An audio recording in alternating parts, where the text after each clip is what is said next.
I'm back again with another Down in the Dumpster tier video. I've torn myself away from Street Fighter 6 for this, which felt quite wrong, I can't lie, especially considering the topic of this video. Today's topic will be everybody's favorite Resident Evil protagonist and Chris Redfield in Marvel vs. Capcom Infinite. You probably noticed, however, we're in Ultimate Marvel vs. Capcom 3 right now. Before we get to Infinite, I think you need to know about UMVC 3 Chris first. In Marvel 3, Chris Redfield is a mid-tier character. A if you want to go by the lettering system. He has a lot of good strengths to make him a perfectly viable character, but his weaknesses hold him back from being considered any higher than that. To go over those real quickly, at a base, Chris had 1.1 million health in 3, making him one of the highest health characters in the game. Most characters can kill you in one combo in Marvel 3, but having higher health means that if your opponent screws up, you have a bit more life than typical of even the higher tier characters. Chris also has really high damage potential as well, even as a solo, which is actually the more impressive part, to be honest. He also gets great damage off his throws, grounded or air. You can get 450k damage pretty easily, even more with assist extensions, of course.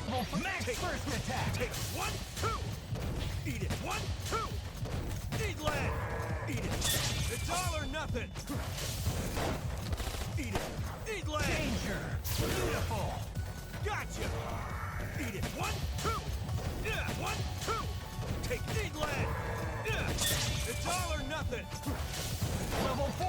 Eat it. Eat land. Beautiful. Take it. Take 1, 2. Take 1, 2. Take eat land. Eat it. 1, 2. Yeah. It's all or nothing. Danger. Eat land. Fantastic. Heavy gunfire, his Magnum special, was also an incredibly powerful tool that Chris had in his arsenal. Magnum had insane projectile durability, beating out pretty much every other projectile in the game, I'm pretty sure. First attack.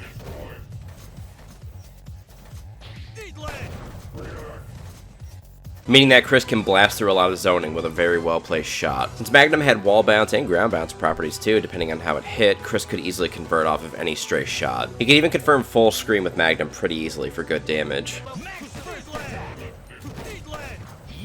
Another incredibly powerful part of Chris's moveset is his grenade toss special.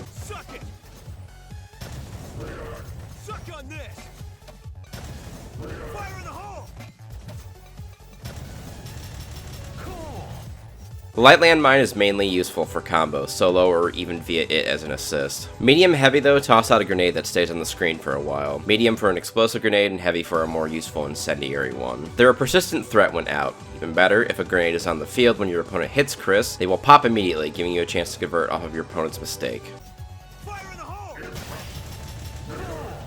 This was especially deadly on incoming since Chris could pop out 2 of these things and you simply had to respect it while you were dropping in. Chris can also pop his explosives himself with his gunfire specials or just his pistol shots. Chris was also a super flexible character that could be slotted anywhere on a team. Chris was typically played as point since assists could help cover his weaknesses, but he also had some pretty decent assists himself with gunshot for a projectile and landmine for combos. He could function perfectly fine as a second or anchor even if you wanted to go that route. But what held Chris back from greatness in 3? Well, it's a couple things. For one, Chris had really slow gimpy normals for the most part. Eat it. Take it. Take it. First attack.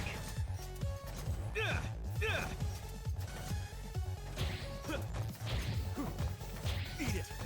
Take it. Honestly, outside the knife slashes, I'd consider most of Chris's normals bad. He also had very subpar mobility, only having the basic options that every character had. Super jumping, wave dash, that's it. Gunfire could also only be fired diagonally downward in the air, which, while good for conversions, means Chris has a really tough time dealing with any character that can control airspace well. Take it. First attack. Open fire. Good. Eat land. And with characters like Doom and Morgan in this game, that's a problem. Chris had a very grounded approach in this game, which was a very air-heavy one. He also had very poor defense capabilities, with only one of his moves, his level 3, having invincibility. His normals were super slow too, he had no real good options to protect himself up close. With Chris, you really had to rely on good spacing and covering this room with grenades and gunshots to protect yourself. So I'd say Chris is essentially the definition of a mid-tier in Marvel 3. Perfectly usable with good strengths, but his glaring faults holding him back from being higher on the list. Unfortunately, we're not talking about Marvel 3 today. Instead, we're talking about Marvel vs. Capcom Infinite, where Chris is by far the worst character in the game. The way Chris was treated in the transition from 3 to Infinite, you would swear that he was the absolute best character in the game in 3, and they really wanted to tone him back for this one. In the transition, Chris basically lost all of his strengths, maintained all of his weaknesses, and was saddled with additional weaknesses for some ungodly reason. At a base, each character in MVCI had a special trait, something that was typically unique to them. Chris's was that he had a huge arsenal of weapons, which means in this game he had his command normals from 3, and that's it. Versus someone with a more useful special like Nemesis, who got armor on all of his heavy normals, or Dante and his bold canceling. This is really a pathetic trait. I wouldn't even consider it something unique to Chris, really. A lot of characters in Infinite were also given super cool new moves, or supers, or normals to help complement their arsenals, like Chun-Li getting Geku Senku Yaku, or Strider getting Bryonic. A lot of characters also got new normals, since instead of 3 buttons and a special button, you had 2 punches and 2 kicks, so they had to be changed to reflect. Chris received 1 new command normal and 1 new special move. He got a slide, which exists to help you convert off stray gunshots on the ground, I think. Flag ready! Grenade launcher! That do it! Only problem is it's also super minus, and typically you're better off just converting it to bigger damage with more magnum shots or just going into his grenade super. Normal wise, I'd also like to note right here that Chris's basic pistol shots from 3 are now your standing and crouching heavy kick instead of being command normals like they were. Sending it! This isn't a bad thing per se, but I will be bringing it up later, so I hope you're taking notes. The only new special move Chris received was Shoulder Tackle, a move that's done by pressing heavy punch while prone. Got a shot. Prone position was already a fundamentally worthless move in 3, so attaching another attack to it was bold and kind of dumb choice. It does have a wall bounce property, and I think it has some invincibility too. Got a shot. When do you ever use this move? I don't think you can combo into it, and even if you could, why wouldn't you just use Light Combination Punch or Magnum to achieve the wall bounce? This is a move with very, very niche usage, much like a majority of Chris's attacks in this game. Otherwise, Chris received no new moves, so one of his dominant weaknesses in 3, his bad normals, are maintained.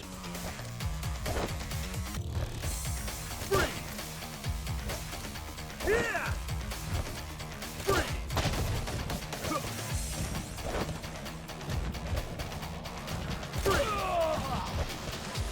The strongest parts of Chris's kit from 3 also received some very harsh nerfs, and it really feels like it was done by someone with a grudge against this character. To get the biggest elephant in the room out of the way, Magnum can now only fire 3 bullets before having to be reloaded.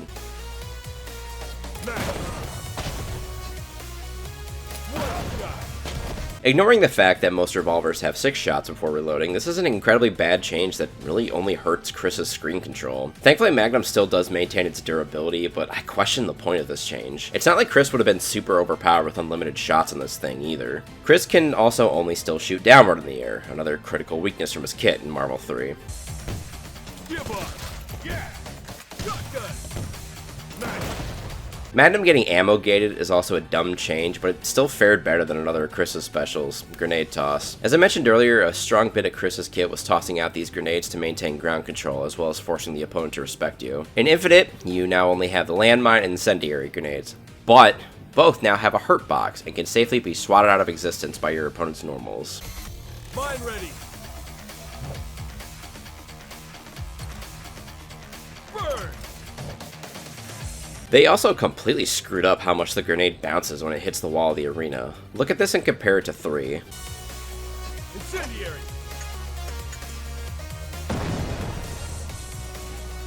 Fire in the hole! Cool! Isn't that ridiculous? The grenade now also fizzles if Chris gets hit, meaning your opponent no longer has to respect you on incoming like in 3. Burn! Mine ready! I might be wrong, but I also think the Flame Carpet's hitbox is way worse in this game, and also lasts way shorter. Fire in the hole! Cool! Incendiary! I'll add here that Spencer was given a grenade special in this game. It has way better throw arcs than Chris, doesn't fizzle on Spencer getting hit, and basically serves the exact same purpose as Chris's grenades did in Marvel 3. Watch out! Watch out! Watch out! Why was Spencer given this, while Chris had his completely gutted? could not tell you. System changes in Infinite also hurt Chris a decent bit. It used to be that having an OTG capable move made you unique, but now everyone could just pick up off the ground with normal attacks, so he lost that as a strength he had too. Being able to convert off throws easily was also dampened since for whatever reason, additional damage off of a throw has a shit ton of scaling added to it in Infinite. Advanced Guard in this game now also reflects projectiles, meaning Chris's guns can now be shot right back at him, hurting his zone control even more. Very strangely, this weakness is not evenly applied throughout the cast. For instance, Gamora can freely spam her advancing guns on you, and these shots cannot be reflected, which helps her overall game plan since it gets her in your face with her very good normals and rush down ability. I'll throw in here, Chris actually does use the active swap mechanic in this game pretty well, since his air gunshots can keep opponents pinned while you're swapping out to your partner. Problem here is, if Chris is to ever lose his partner, he's basically completely worthless. Chris does not have any decent ways to open people up and is just too far weak of a character overall to be a threat on his own. His events is still just as bad as it was in 3 as well, so he also sucks in the defense too. And with the active swap mechanic aiding in rush down, well, you're just gonna get pinned if you're not careful, and die instantaneously. So, Chris is terrible in basically every way in this game, but let me add the final kick in the teeth Chris Redfield received in this game, and that kick is called Winter Soldier. Winter Soldier, a DLC character in Marvel vs. Capcom Infinite's only season, has everything that Chris has, but better in every way, and also isn't saddled with extremely stupid weaknesses for no reason. So let's just go over this really quick. Remember how earlier I said that Chris's pistol shot takes an entire button on its own? Bucky also has a pistol shot as a command normal, so he doesn't lose a regular normal. Bucky can also fire his pistol straight forward. He can also shoot it straight forward in the air, and downward too.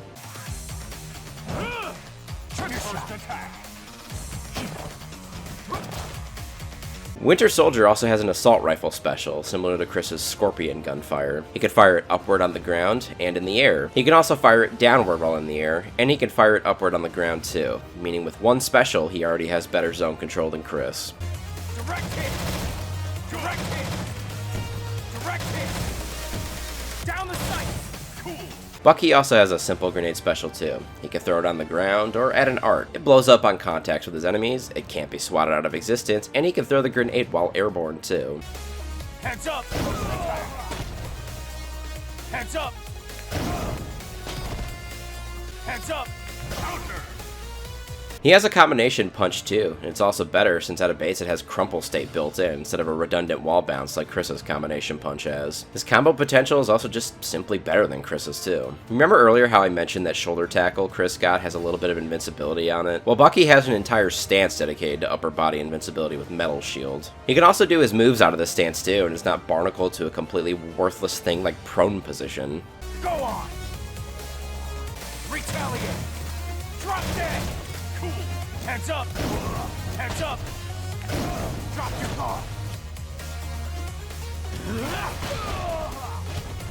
Go on! Hadouken!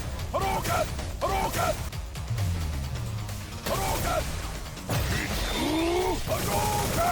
Hadouken! Also, much like Chris, Bucky is a great assist character since his guns and grenades can easily cover a partner swap just like Chris does. Direct Chris! Bucky is also a fairly intimidating character on his own, since even if he loses his partner, he's not a total dumpster like Chris. With all of his strengths, Bucky can also synergize with basically everyone on the cast too. To also put one final nail into the Chris Redfield coffin here, Winter Soldier has a super move called Mag Purge. Need some bullets? Take mine! It ain't over yet! Here's the finale! Satisfied yet? Maximum! It's pretty similar to Chris's sweep combination, but the main difference here is this super can be used full screen to cover a partner swap, while keeping your opponent locked down for very, very easy mix-up shenanigans. Need some bullets? Chris! Give up! Next! Here's the finale! Satisfied yet? So let's recap really quickly. Chris is terrible in almost every way in Infinite, and simply put, there is a character that does everything that he does, but is better in every fathomable way. You might ask now, did Chris receive any good changes in Infinite? To which I say, 2 actually. The lesser of these 2 changes, Sweep Combination Super now has some invincibility on startup. Yeah! Maximum firepower! Counter! Not yet! Maximum! The better of these 2 changes, Chris's Grenade Super now always restands on the Ice Grenade, meaning you get full damage from it always.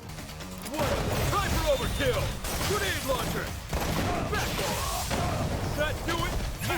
Tier-wise, Chris sits at the bottom 1 in Infinite. He's even a whole tier below the lower tier characters in the game like Hagar, Ryu, Hulk, and Black Panther. Thankfully though, Chris didn't have to suffer the indignity of being the worst character in the game for long, since MVCI was put out of its misery less than a year after launch, and we all happily returned to playing 3 instead, where he's just a mid-tier. I hope I've been able to sufficiently sum up why this character is so bad. I can't lie, I don't doubt I got some stuff wrong, since it's very difficult to find out things about this game, since it was so universally reviled and died so promptly, so much possible information was simply not recorded online. I also won't lie, I don't like Infinite very much, so even booting the game just to get footage for this video was a chore. If I missed anything though, feel free to let me know in the comments. I'd also appreciate a like and a comment of any kind, really. Also feel free to sub, since there's always more content to come. I'll see y'all in another video.